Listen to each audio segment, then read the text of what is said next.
Okay, so here's the thing. Imagine a scientific journal that publishes over 17,000 papers a year, then gets caught retracting hundreds of articles for unethical practices. What happens next? Do they shut it down?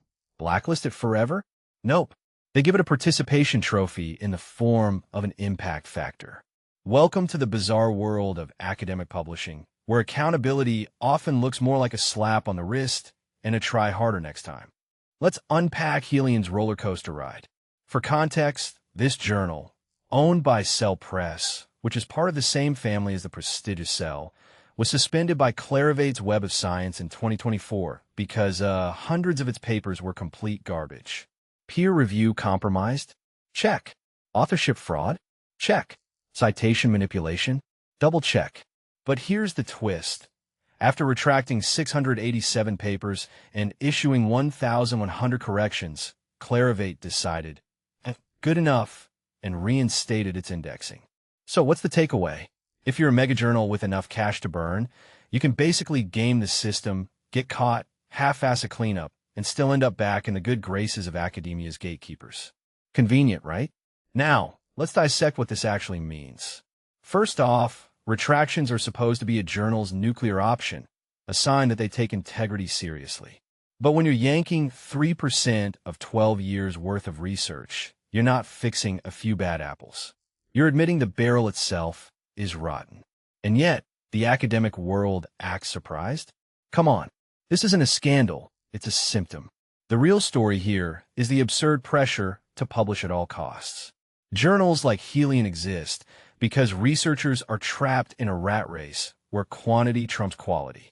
If you're a scientist in a country where promotions hinge on publication counts, would you really care if the journal's ethics are shaky?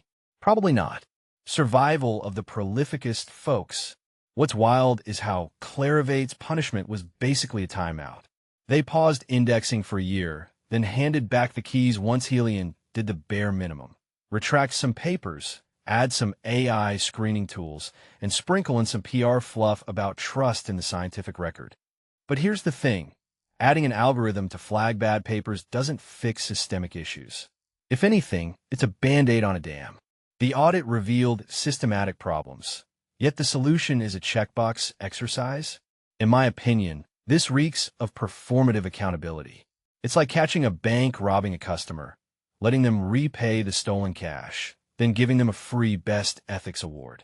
No one's asking the hard questions. How many of those 17,000 papers in 2023 were junk? How many careers were built on this shaky foundation? And let's talk about impact factors. These metrics are academia's version of social media clout. They don't measure quality, they measure visibility.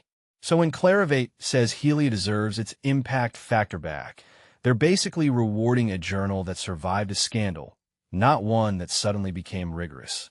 What's the message here? Scandals are just a cost of doing business. Publish big, retract bigger, and as long as you're profitable, the system will shrug and move on. Meanwhile, smaller journals without corporate backing get delisted for lesser offenses. Double standards much? But here's a thought that keeps me up at night. Is this transparency or just damage control? Heliyon's public audit and retractions look like accountability theater. They're admitting fault, sure, but only because they had to. If we're honest, this isn't about fixing science.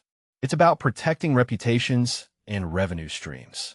Cell Press doesn't want to lose authors. Clarivate doesn't want to lose indexing contracts. And researchers? They're stuck in a system that rewards output, not truth. So where does that leave us? With a broken ecosystem where trust is a commodity, not a principle. To me, the bigger issue is the complicity of everyone involved. Universities that use impact factors to judge tenure, playing the game. Researchers who submit to dodgy journals, surviving the game. Publishers who prioritize profit over rigor, running the game. And Clarivate? They're the referees who show up late, find the wrong player, then hand out participation trophies. Until we dismantle this perverse incentive structure, Heliyon's saga won't be an outlier. It'll be a template. So next time you see a journal reform after a scandal, ask yourself, are they really cleaning house or just sweeping dirt under the impact factor rug? Let me know your take in the comments. Does accountability in academia even mean anything anymore? Or are we all just playing whack-a-mole with bad science?